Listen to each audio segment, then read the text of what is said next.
Recognized for 5 minutes. Thank you, Mr. Chairman. It's just sitting up here listening to y'all's testimony. It's just absolutely insane, the level of the deep state acting to go after pro-life groups, pro-gun groups that you, Mr. Tedesco, taught, the Arkansas pro-life group that now they can't even bank at the bank that they were banking at because of their political beliefs. The information that the chairman put up about people purchasing religious texts and firearms, all without a warrant. I mean, you know, you go to law school and they teach you constitutional law and the Fourth Amendment and all these things that have to happen in order for the government to get information about you or to search your information. And all of this is happening without even the person knowing that it's going on, without a warrant, without an ability to even to defend themselves. In the aftermath of the 2020 presidential election, the Financial Crimes Enforcement Network, FinCEN, at the U.S. Department of Treasury told major banks to be on the lookout for customers using credit and debit cards for the purchase of legal firearms. As a gun owner and a strong proponent of our Second Amendment rights, it's appalling that a federal agency would ask private companies to spy on their customers conducting perfectly legal business transactions. It's not like there's a suspicion of criminality going on. These are just typical purchases of firearms. FinCEN also passed along a report to several large banks titled Bankrolling Bigotry, an overview of the online funding strategies of American hate groups. Included among those supposed hate groups is the Alliance Defending Freedom, which is represented before us today by Mr. Tedesco. I found this characterization curious because the ADF that I know is anything but a hate group. ADF defends Americans' God-given right to religious liberty in courts around this country, but it seems the Biden administration views advocacy for religious liberty as hate these days. That says far more about the administration than it does about ADF. President Obama once infamously remarked that many conservative Americans cling to guns or religion, and given FinCEN's actions, it seems that President Biden's administration shares the same hostility for millions of Americans like me who proudly cling to our First and Second Amendment rights. Mr. Tedesco, what's your reaction to your organization being identified as a hate group in a report shared by a government agency? It's unbelievable that that is being used by the federal government to advise banks on domestic terrorist threats. But I think the bigger point here is that the concept of hate is a tool of suppression.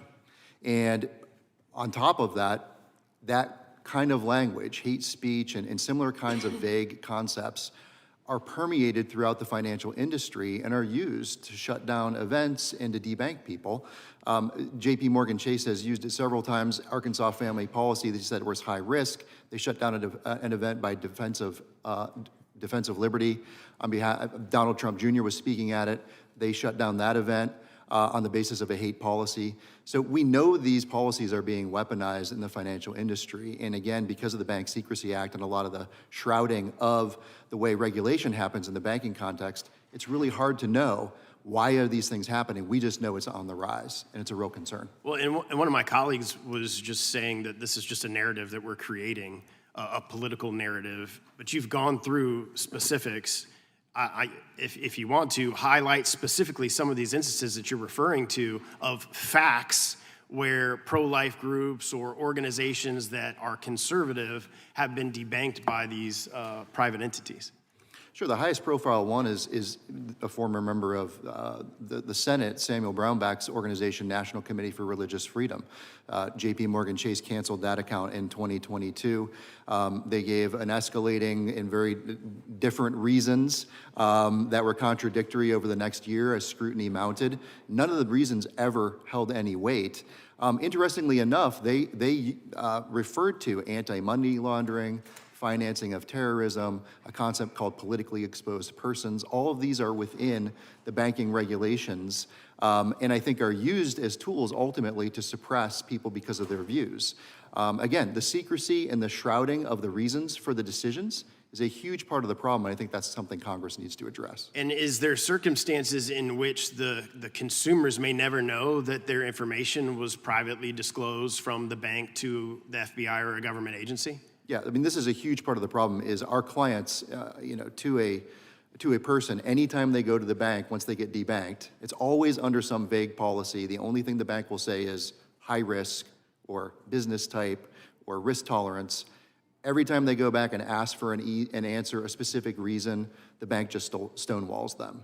And so they can't get access to the information. I only have a couple seconds left. So what is your recourse if you do find out? So let's say, because I basically ticked a lot of those boxes that were referenced, firearms, Bibles, religious texts. So if you do find out that your information was divulged from the bank that you bank to a government agency, do you have any recourse whatsoever to go after the government or the bank? It's difficult for consumers who are in that position because they usually don't know it happens. If it happens, there are consumer complaints you can file with state attorneys general.